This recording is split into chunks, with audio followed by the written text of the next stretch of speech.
Hey everyone, welcome back to the channel. Thank you all so much for being with me here today. I appreciate each and every one of you so very much today. Super excited to share with you my thoughts. We'll actually do a review and we'll do a shootout type comparison with Mobile Fidelity's most recent release of Emerson, Lake and Palmer's 1971, their second album called Tarkus. An incredibly awesome album. What a journey Tarkus is. In particular, side one, which is Tarkus. Keith Emerson wrote and composed this great piece. It comprises of 7 parts, and we'll talk about that as well as what we have on side two. We'll review that, and then we'll also do a shootout between a 1971 Cotillion Monarch pressing and a 1971 Cotillion, I hope I'm pronouncing that right, Cotillion, Presswell pressing, as well as we'll take a quick peek at a 1994 Mobile Fidelity Gold CD release, and then I believe a 1987 release of compact disc release of Tarkus. Anyway, super excited to share this with you. Before we get started, if you like what you see, please go ahead and subscribe. That's great. And like that, those are great things. But please leave comments in the comment section below. Thank you so much for doing that. If you recall well, I guess it's been more than a few weeks. It's probably been about 6 weeks, maybe a month and a half since we released Mobile Fidelity's release of Emerson, Lake and Palmer's 1970 release of self-titled Emerson, Lake and Palmer. What a great job that they did here, or that they did there with that. Let's see if they've done the same type of job here with Tarkus. Let's go ahead and get started. So Tarkus released in 1971, originally on Island Records in the UK and Cotillion Records here in the United States. Did quite well, in particular in the UK, as we said. It reached #1. Here in the United States, it reached number 9 on the US charts. And really a great album. You know, by then, progressive rock was really getting a hold and really getting really going. Pink Floyd, just tons of different others. But really, Emerson, Lake and Palmer was one of my huge favorites, in particular at this era in my life in the 1970s. And really and truthfully, Tarkus, in particular, uh, Keith Emerson's, I guess, if you will, composed and wrote this 20-minute long conceptual piece, like I say, 20-minute long, 7 sections within that, and we'll talk about all of those. But it really was written, and really at the time, Keith Emerson basically said it's really kind of open for interpretation. But the artwork on the album depicts Tarkus, this little armadillo tank kind of character, which ultimately has a battle with Manticore and loses, and it's really talks quite a bit about that, of course, the battle of it and so forth. But ultimately, Tarkus, this little creature here, loses to Manticore. So when Keith Emerson was writing this, he wrote it in 10/8 rhythm, and really that was quite a struggle for Greg Lake to get into. In fact, they really had quite a bit of a battle initially, but then ultimately came together and whatnot. As indicated, Keith Emerson wrote and composed Tarkus, which is a 20 minutes, all on side one, the 7 pieces or 7 movements, if you will, within Tarkus. But Greg Lake wrote the lyrics and contributed somewhat to the other portion, to a portion of the songs as well. And that's really kind of how this project came about.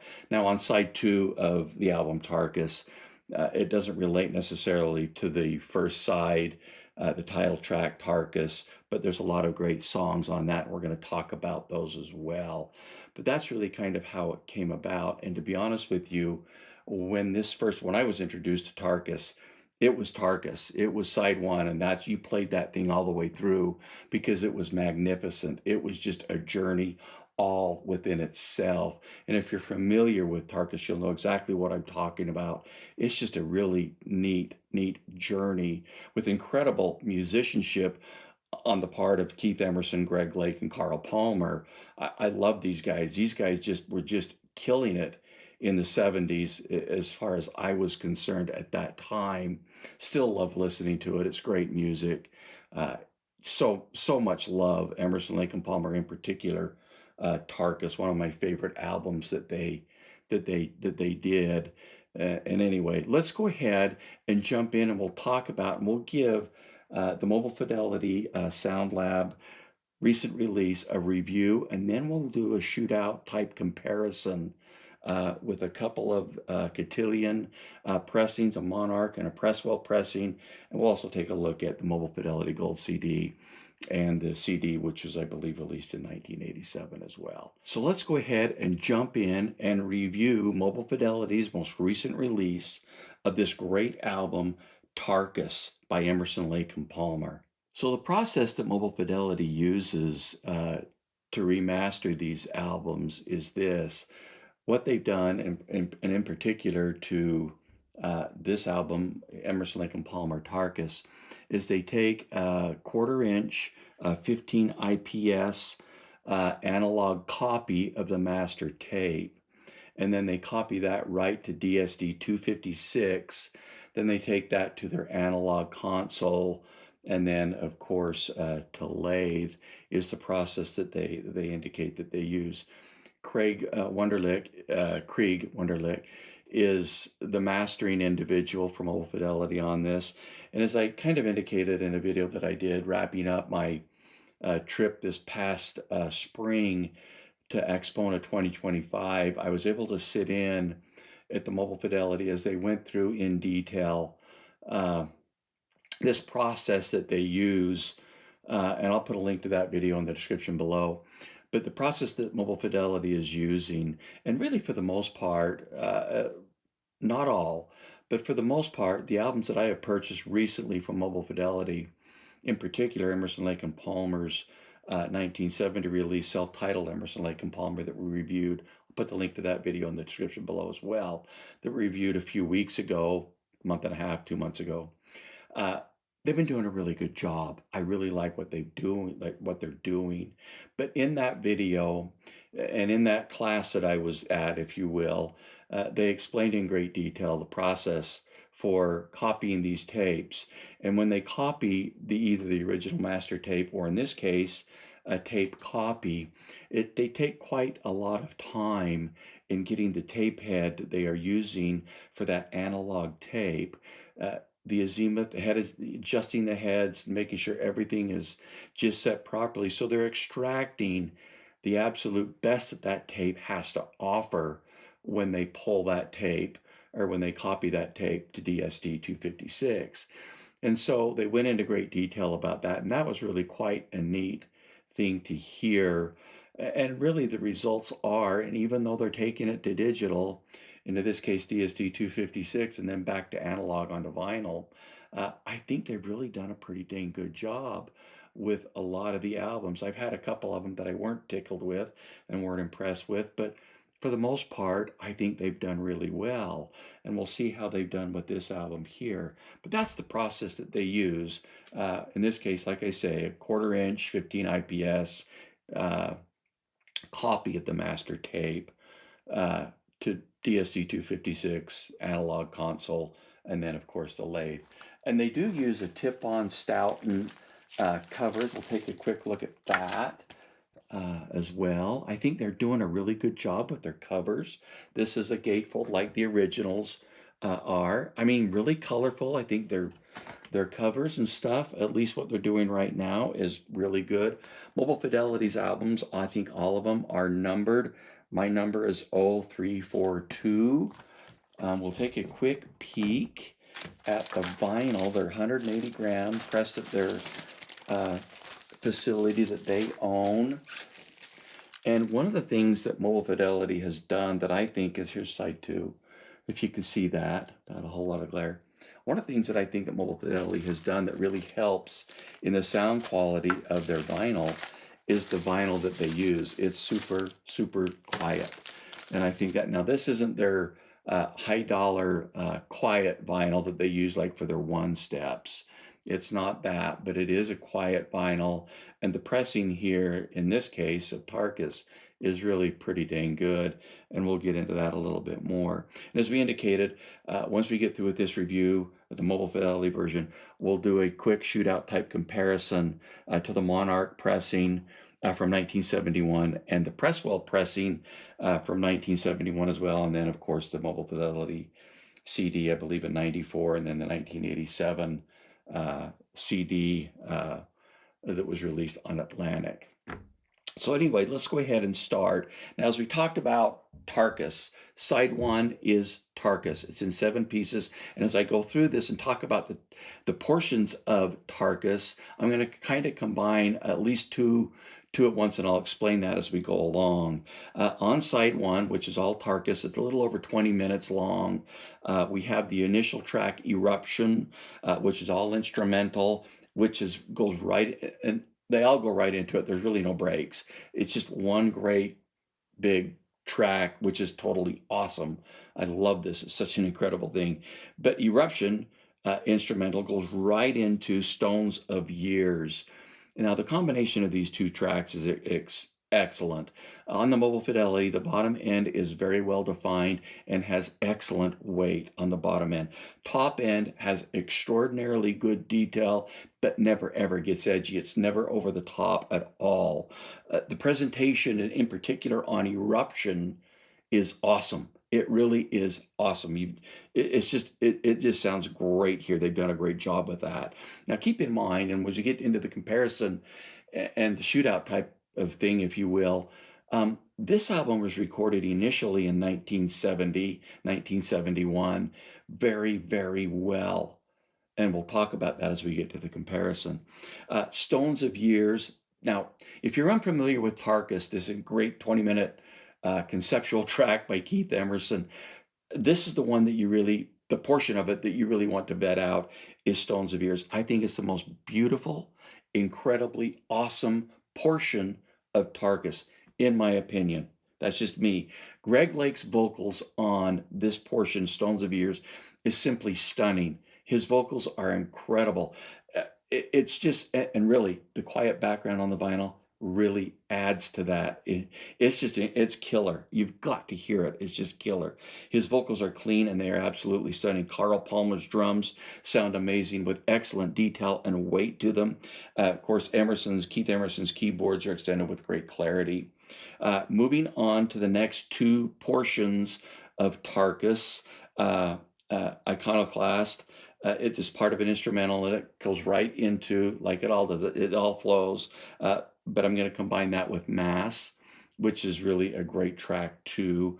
But I kind of like the synthesizer in Iconoclast is excellent. All keyboards are extended at the top without getting gritty in any way. Drums again here are absolutely great. The kick drum especially, Palmer's kick drum is just got excellent weight. It's just got crazy good weight to it and good detail. On Mass, when we get into the portion of Mass, Greg's vocals, once again, are so well defined. His voice just sounds unbelievably excellent. And if you're a fan of Emerson, Lake and Palmer, Greg Lake's vocals, I think they're huge. They're stunning. They're incredible. And boy, I tell you what, here on Mobile Fidelity, it just sounds great. Moving on to the next 2, Manicore and Battlefield, which are together. Manicore is basically an instrumental. This is really talking about his competitor that he's fighting with, and then going to the battlefield, which talks about the battle. These 2 portions of Tarkus are incredible. The vocals in particular, when you get into the battlefield, are incredibly awesome and spectacular. Lake's vocals are just incredible. Drums are detailed and they have excellent weight to them. Keyboards, again, are excellent. The guitar solo, there's a guitar solo in this by Greg Lake. Stunning, excellent in detail. High end is perfect. It doesn't get over the top, doesn't get edgy, it doesn't get bright in any way, shape, or form. It sounds great. It's just super, super clean. Once again, to me, the star here is Greg Lake's vocals. It just sounds incredible. Moving on to Aqua Tarkus, which is really kind of the defeat of our little creature here, Tarkus, is really kind of a unique song. It's instrumental. Synthesizer and keyboards and drums are just absolutely excellent. Towards the end, the cymbal crash is just crazy good in detail and in dynamics. It just sounds really great. Keyboards, of course, and drums are also great. It's just an excellent, excellent journey. That really kind of wraps up side one. And like I say, if you're unfamiliar with Tarkus, the song, trust me, Stones of Years is really where you want to start and vet that out. But the entire 20-minute long, whatever it is, 21-minute long track of Tarkus is stunning. It just sounds absolutely excellent. Mobile Fidelity done a great job with that. Moving over to side two, we have some very unrelated type tracks, not towards Tarkus, but still great. Jeremy Bender, excellent. One of the more popular tracks on the album, I believe. Excellent sound. Greg's vocals are excellent. Percussion and the hand claps, there's quite a bit of hand claps, very well defined here on the Mobile Fidelity. It just sounds great. Bitches Crystal, great track with extraordinarily excellent drums and piano. Lake's vocals here again are absolutely excellent. Track 3, The Only Way, it's a kind of Only Way hymn. Really, this is one of the better tracks on side 2. There's a church pipe organ that Keith Emerson is playing at the entrance. It's awesome. Excellent bottom end. Greg's vocals are great, clean and detailed. Piano has excellent clarity and top end extension. Track 4, Infinite Space. Piano sounds great, nice definition and detail. Drums are also very, very good.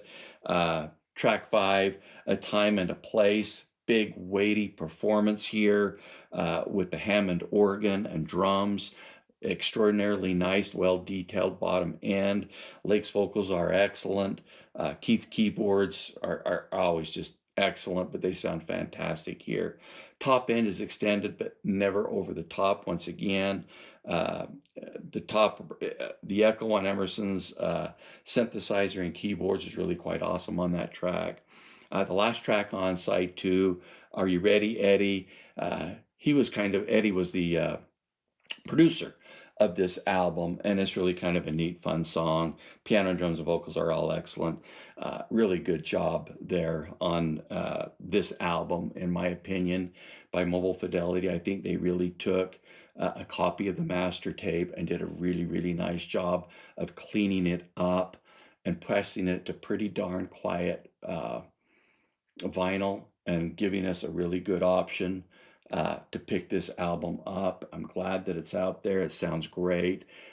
Fantastic. I think Mobile Fidelity here, once again, did a fantastic job with this album. From my standpoint, it sounds absolutely wonderful.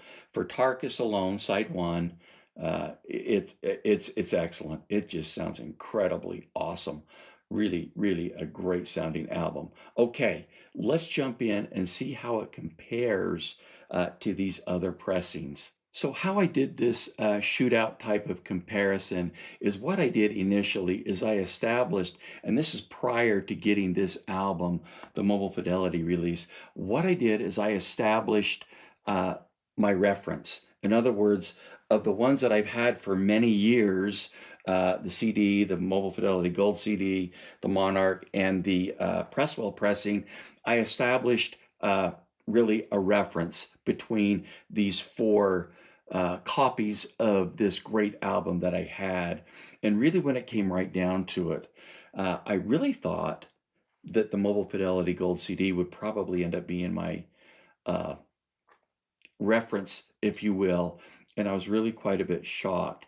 Actually, the best sounding version of this album that I have and had at the time was the Monarch pressing of this album.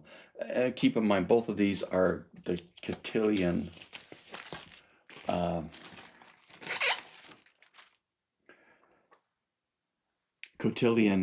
title, which is an Atlantic label, I believe. But the differences in the pressings were quite interesting to me. The Presswell pressing, while good, really has a pretty zingy, at least it does through my system currently, with my new Wilson speakers, has a quite a higher top end, and it just sounds quite a little bit edgy, unbalanced, if you will, with the bottom end. And so turning to this one and listening to this, and keep in mind, my pressing, my Monarch pressing, and even the Presswell pressing are both really good. In fact, if it wasn't for a pop on side 2, and I trying to think what that was, it might have been Infinite Space, and it's really kind of during a quieter part. Maybe it was a time and a place, I'm not really sure. But there's a snap. I got a snap in there, kind of a scratch, but it only happens for 2 revolutions, so I get 2 snaps. If it wasn't for that on the Monarch pressing, well, I would probably grade it as a near mint. It's that good. It sounds quiet. And the vinyl is actually really quite quiet as well. And so that was my reference. That's how I did this. So the Monarch pressing is my reference. And this is really kind of how I did that shootout. I compared all of these albums and pressings and digital CDs to the Monarch pressing. So when I got the Mobile Fidelity vinyl version of the album just a few days ago, I put that on and did a direct comparison between the Monarch and the Mobile Fidelity recent release of Tarkus. And really what I found was, honestly and truthfully, not a huge difference between the Monarch pressing. Like I say, the Monarch pressing, and really together, right from the start, it was recorded extraordinarily well. They did a great job of recording this album right from the get-go, 1970, 1971. They did a fantastic job. And so when I compared the two, the thing that was the most striking to me as I listened to this is the comparisons that I'm doing. The Mobile Fidelity obviously had a much darker background. That was really the big difference. Top end and bottom end on the Mobile Fidelity are just flat out excellent, but they are too on the Monarch pressing. The Monarch pressing sounds absolutely fantastic. It really and truly does. I would give the nod in comparison to my Monarch. Obviously, I would give the nod to the Mobile Fidelity because of that darker background. And when you have quiet passages, which this album has a lot of, in particular on Tarkus, and in particular on the vocal portions of Tarkus, the Mobile Fidelity stands out because it's coming from a darker background. And it just sounds absolutely wonderful in that sense. Not that the Monarch pressing doesn't. It does sound great, but that lower background gives the nod slightly to the Mobile Fidelity. So at the end of the day, of course, this being the reference, and this, of course, being another Cotillion, but the Presswell pressing, this is a little on the bright side, at least it is to me. Still sounds good, not bad, but it's just not balanced properly with the top to bottom, with the top end being quite a bit brighter. The Monarch pressing's perfect. It just sounds absolutely stunning, as is the Mobile Fidelity. So when we really get right down to it, as far as the vinyl pressings that I have, the Mobile Fidelity most certainly gets the nod over the Monarch pressing by not much. Between the Mobile Fidelity and the Presswell pressing, pretty much obvious. The Mobile Fidelity is quite a bit heads and tails better than the Presswell pressing. Now, when we get into the digital, the 1987 CD, which was released on the Atlantic label, you know what? It sounds okay. It really does, but really compared to any of these others, very flat. It just is flat. It's lifeless in comparison to the vinyl. It just really doesn't have that spirited emotion that the vinyl has. So CD's good, but not really up to snuff of these others. Now, when you jump into the 1994 Mobile Fidelity Gold CD, at that time they did a really good job of cleaning it up too. And they did bring forth, to be honest with you, the top and bottom end. It sounds really good. As far as a digital version, CD version, if you're fortunate enough to have one, the Mobile Fidelity Gold CD sounds excellent. It really does. honestly and truthfully, in my personal feeling, I still think the Monarch pressing would be my preference over the Gold CD by a smidgen. The Gold CD is very quiet, obviously, really good sounding CD. If you're fortunate enough to have a gold Mobile Fidelity Gold CD, it sounds great. It's awesome. So as we get down to this, and how would I rank these albums? Obviously, in number 5, the fifth position would be the the 1987 Atlantic CD. It would be in last place. 4th would be the Presswell vinyl pressing of Tarkus on the Cotillion label.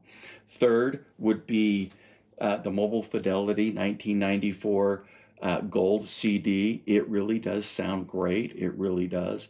Number 2, and not far from number 1, is the Monarch pressing. If you're fortunate enough to have a Monarch pressing of Tarkus, you know what I'm talking about. You've got a gem there. They sound actually really good. But number 1, because of that quiet vinyl, that dark background, is the Mobile Fidelity Sound Labs version of Tarkus. Now keep in mind, this is a 33 RPM, which is great. I love that. I'm glad it's not 45, but it really does sound really, really good.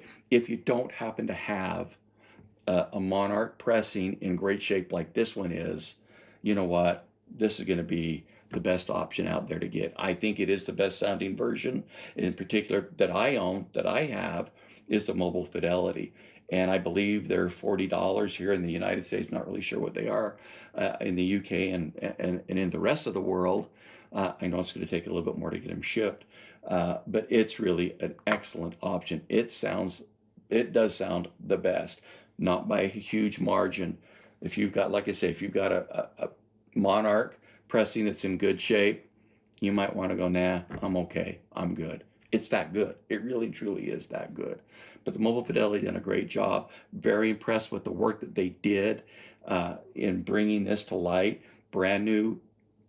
One thing you're getting with the Mobile Fidelity, you're getting a brand new, pop-free, quiet album, and that's really one of the best ways to enjoy Tarkus, because it's a great album and it deserves that.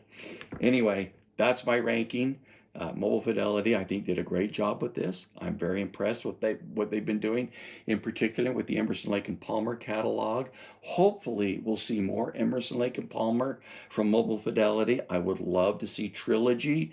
I know that they did that earlier. I've got the Gold CD, and I do have the vinyl LP from Mobile Fidelity. They did a Trilogy. I would love to see Brain Salad Surgery. I would love that album to get remastered and redone by Mobile Fidelity. That would be absolutely fantastic. I'd even like to see Works Volume 1 and Works Volume 2. I think that would be awesome as well.